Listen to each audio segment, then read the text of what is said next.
Some critics claim that there are some grammatical errors in the language structure of the Quran. Yeah. How they are mistaken? Actually pretty deeply mistaken. This claim that the Quran has grammatical mistakes has no historical precedent. Why doesn't it? Because the Arabs themselves before Islam, they were not a people of literature. These were, Bedouin Arabs that lived in tents and, villages that had, didn't have brick construction and things like that. And they were a Bedouin people. They weren't a people of civilization and of literature and of universities and libraries. Islam brought victory to these people, both socially and even politically and militarily.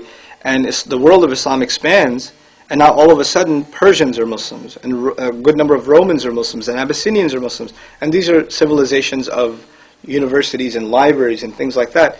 And they now want to learn Islam because that's the language of the religion they've just accepted.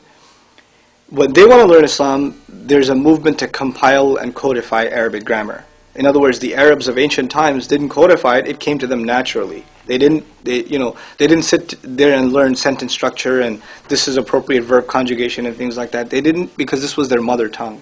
Actually, we learn historically, for a child to learn eloquent speech, you know how you say, I want to teach my children good English, I'm going to send them to a good school? The Arabs would do the exact opposite. Leave the city, go out in the deeper desert, and you'll learn better language because it's even more pristine and more pure. So there was a more organic kind of education that took place in the Arab world.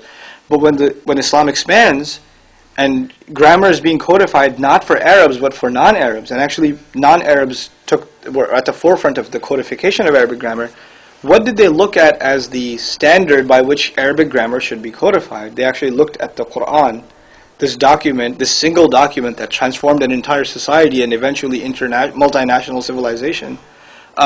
They looked at that as the basis of deriving grammar. So now centuries later, when somebody comes along, and this has happened in recent times, somebody comes along and says, the Quran has grammatical mistakes. Well, that kind of historically doesn't make any sense because grammar itself was codified based on the principles of the Quran, which was considered unanimously as the peak of eloquence, the highest point of literature in Arabic language.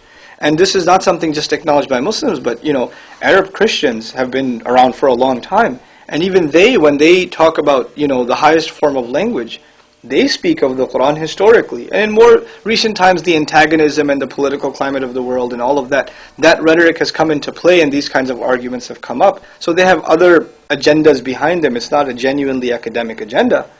But that it is certainly the case that what is alleged to be grammatical errors in the Quran, number one, they don't have historical basis, and very briefly, number two, is that these criticisms are based on standard Arabic. And earlier on I said there's standard Arabic and there's classical Arabic, the ancient Arabic of the desert. The Quran is in ancient Arabic.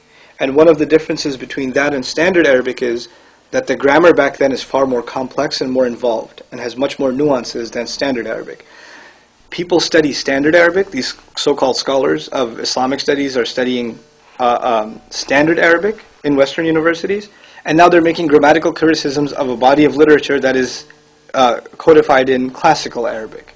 So it actually exposes their lack of knowledge of classical Arabic when they speak in these terms.